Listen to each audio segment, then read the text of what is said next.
Jaod bura ma Turkana North Shariff Ekuwom Nabun oyier kaka jakom maduond buch ODM e kaunti no e yiero mobagi Lodwar.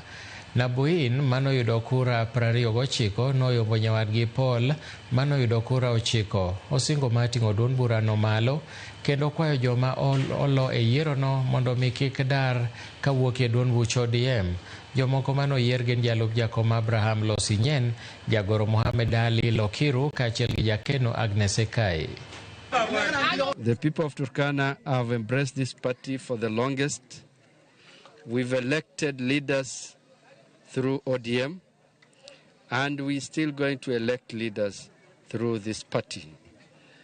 The party, as everybody has seen, has done a very democratic process. Very democratic. If you see the team here, they are coming from the the two factions. There were two factions, but the electors have given us a chance to work together, and we are going to work together.